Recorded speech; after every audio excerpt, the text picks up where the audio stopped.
Welcome to the Faith on the Homefront podcast. If you hadn't had a chance already to watch the sermon from last night on YouTube or Facebook, I encourage you to go watch that before checking this out. But our topic is grandparenting, and I have with me Larry Vaughn, our pastor of administration, and I want to start with one really important question. Out of all the grandpa names in the world, what's yours? Pawpaw. Pawpaw. Yeah. All right. Yes. So tell me about Pawpaw. Well, Pawpaw, it didn't start out Pawpaw, but I won't tell you how it did start out because my wife's name, my first grandchild, who's now 27, I know that's hard to believe, but when he first started talking, he called my wife, Marlene, he called her Mimi. Well, he called me something that rhymed with Mimi. Mimi. And I didn't really want to carry that through a long period of time, so I trained him to call me Pawpaw. Okay. And so that worked out really well. And So you said 27 years you've been Pawpaw. I've been Pawpaw for 27 years, yeah. So you got great typecasting for the conversation tonight. What was that transition like for you? To go from being just a dad and to now a grandfather? It was a very, very easy transition for me. I think I've always been a pawpaw. I think I've always been an old man.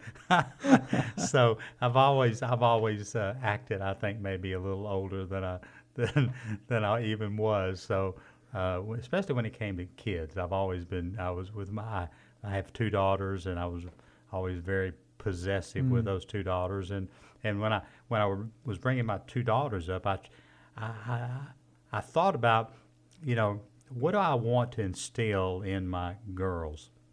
And the first thing, of course, I wanted to instill in them was a love for the Lord, and so one of the things that we did was that I thought it was very, very important that I demonstrate to them, not tell them about the Lord, but demonstrate to them the importance of the Lord in my life and demonstrate to them what church was all about.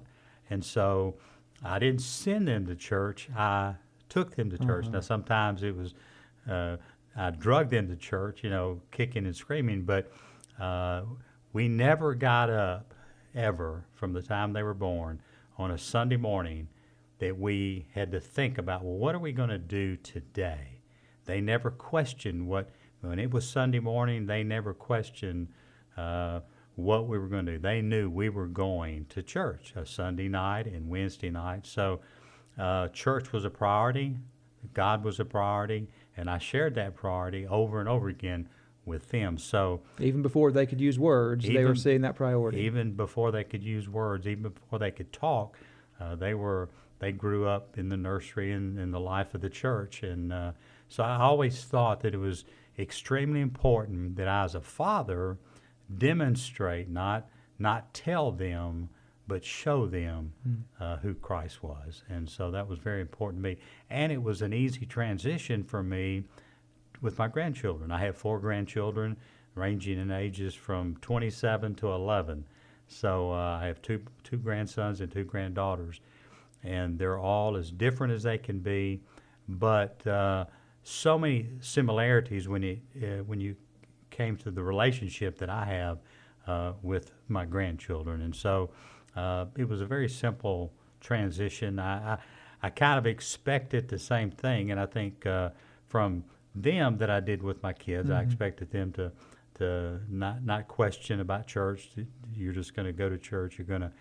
And one of the greatest joys that I have is I have pictures in my office lined up across one of the bookshelves of all 4 of my grandchildren and me baptizing those 4 grandkids. Wow. And so one of the greatest privileges I've had is as a pawpaw, as a minister, as a believer in Christ, is to see all 4 of my grandchildren come to a relationship with Jesus Christ. So that's a blessing that God has allowed me to have. And I think that's a prayer for so many grandparents, is to get to see that. Yeah. And to be, and as much as possible, a part of that story, and you being able to be a part of that in that specific way. That's powerful. What about going back to your grandparents? Do you have like a grandfather or a grandparent that you were hugely impacted by, that you see now that affecting how you grandparent? You know, when I think back about grandparents, I never knew my grandfather on my dad's side because he died at a young age. Mm. I never knew my grandmother on my mother's side because she died at a young age. And I never really knew my grandfather that well on my mother's side. So the only grandparent that I had was Miss Mattie Vaughn, who I always said that for Grandma, and I called her Grandma, that I never had got to spend as much time with her as I'd like to. All my family's from Virginia, the Vaughn family's from Virginia, and Miss Grandma lived in Virginia, and I lived farther south, and so we didn't get to spend as much time as we wanted to together. But I always said, because of the time we did spend together, that if you could look in the encyclopedia under the word godly Christian woman, you would have her picture there. She just always demonstrated, whenever I was around her, whenever I got to talk to her, she just demonstrated not only her love for the Lord, but her love for me. And so that was a special relationship with Grandma. Even though a distant one, physically. It was a distant relationship. As we think about generational Christianity, or as we think about relating to our grandparents, our parents, or being a grandparent, for me, I was not raised in a Christian home. My mom and dad were the greatest people you can imagine. My dad was as close to being a godly man as I've ever known, not being a godly man. He was just a good man. Both of my parents were lost when I was growing up. So when I was a young person, when I was a child, no one took us to church. We didn't go to church, and so we had church friends, but we knew about church, but we didn't go to church. My connection with church was sports. I played ball at the church and on church teams, but I came to know the Lord because of a godly Sunday school teacher, and so I was determined as a Christian, as a child of God, that I was going to, with my children, make sure they understood my relationship with Christ. Praise the Lord, both of my parents were saved later in life. My dad actually, I was grown, but my dad actually not only got saved, he was an ordained deacon, a Sunday school teacher, never saw a man who loved teaching the Lord's Word any more than he did. He studied all the time.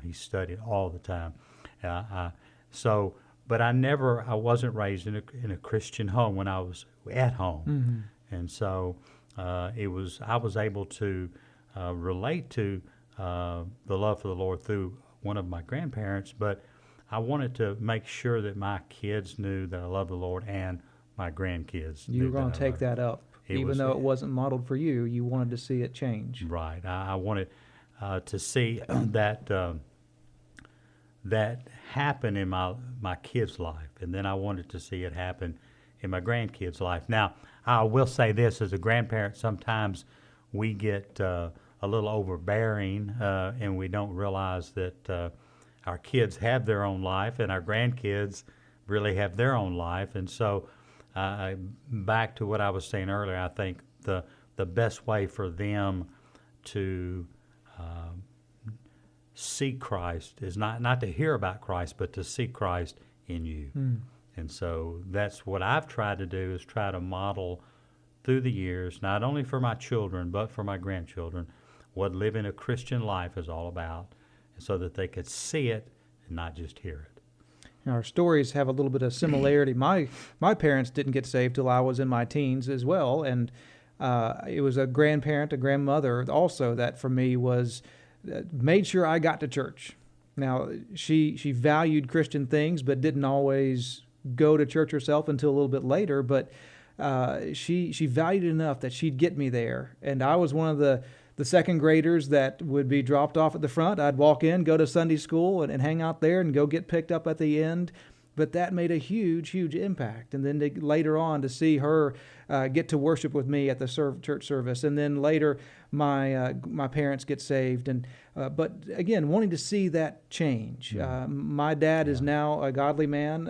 Actually, I have two dads and both godly men, and I have to explain that sometime, but blending of families and all. But seeing both of them get a chance to spend time with my girls and now seeing them on this side of their salvation, being a part of that legacy.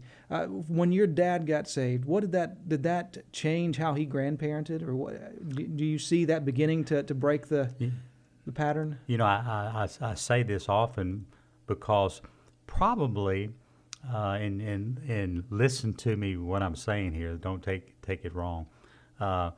My dad's life did not change that drastically when he got saved, because he was the best man I really think I've ever known before he got saved, and then he certainly was after he got saved, because he was just a kind-hearted, good man. Give you the shirt off his back kind of guy. So he didn't change. What changed in his life was watching, and I think this is what affected me. I got saved when I was 12, again through a godly Sunday school teacher and godly church members that I got involved in a bus ministry, and they came and picked me up at my house, me and my little brother.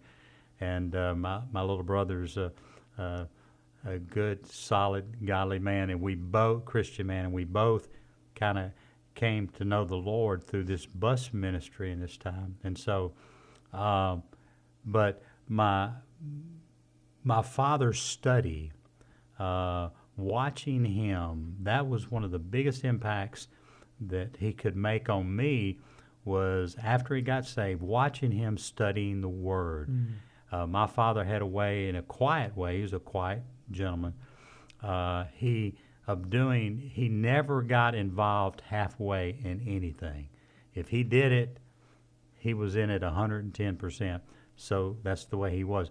He, as I said before, he taught a Sunday school class, and he would literally study as many as 20, 25 hours a week. He could have taught for 5 or 6 hours on Sunday morning, every Sunday, if he had the time. He was ready, answered any question. And to watch him study, watch him spend time in the Word, and to watch that Word flow out of him gave me even a greater love for the Word, and I really think was very influential in leading me into full-time vocational ministry as I think back and think about him. Have you started seeing glimmers of that kind of influence that God has used you in your grandkids' life? You know, it's we live in a different kind of world. I mean, everybody sees that. I know that I have influenced my grandkids. I see it. I hear them talk about it. I hear them talk to each other from time to time, and they've got their own lives. But I think one of the neatest things with my youngest grandson, from a very small little boy, he's loved to pray. He's always he would, if we would forget about prayer, he would remind us we haven't prayed, and he would wax eloquent when he prayed, and so you could be and if he had an audience, and this is not the best thing in the world, but if he had an audience, he could really wax eloquent. I mean, he could say a prayer at dinner that would go on for seemed like 5 minutes, and he never prayed quietly. He prayed very loud, where everybody in the restaurant could hear him, and usually there was everything from tears to laughter after he would get through praying, because he still today he's got such a soft heart, he's such a kind heart. He takes his prayers very seriously. And so, yes, I can see it. And again, you know, it's very difficult being, as old as I am. We're set in our ways, and of course, life has changed. Church has changed. The Word has not changed. The Word is still the truth. It's always going to be the truth. But the dynamics of living life has changed. And so I want to, for grandparents listening to this, don't be discouraged. Kids are not alike. And the the word in Proverbs tells us that to raise up a child in the way he should go, and when he gets old will not depart. And I think that has a great bearing on the way I think about things, because I know that sometimes we get discouraged. Sometimes our kids and sometimes our grandkids don't do or act or say or behave the way we think they should. I have two beautiful daughters who are both teachers and love the Lord, and but they still, even today, once in a while when we get together in big groups, they'll say, "Dad, you remember when this happened?" Well, it didn't really happen that way. Now you're finding out the full story. And now I've got the, as Paul Harvey would say, I have the rest of the story. And so grandkids kind of the same way. You kind of have to drag it out of them sometimes. But sometimes with kids, the world that they live in, I want to stress something. I grew up watching Ozzie and Harriet and Leave It to Beaver and all of these shows that made the family look perfect. The family never has been perfect, never will be perfect. Mm-hmm. God instituted the family, but men and women live in the family, and so it's not going to be perfect. And so our kids aren't going to be perfect, our grandkids aren't going to be perfect, but I think it's important that we don't give up. We hold on. Even when they don't do some of the things we want them to do, or they don't make the grades that we think they ought to make, or they don't want to go to college where we want them to go, and just whatever it is. They don't dress like we want them to dress, and in this world we live in, we just get sometimes we think it's a disaster. It's not. It's okay. Keep living like Christ in front of them. Keep loving them. Don't give up on them. It's the faithfulness over time. Exactly. Well, thank you so much for joining us for Faith on the Homefront podcast. We're going to have a number of resources that can help you as you grow as a grandparent. If you will check in the description, you'll see all kinds of great resources for you there. Thanks so much, and we hope to see you next week.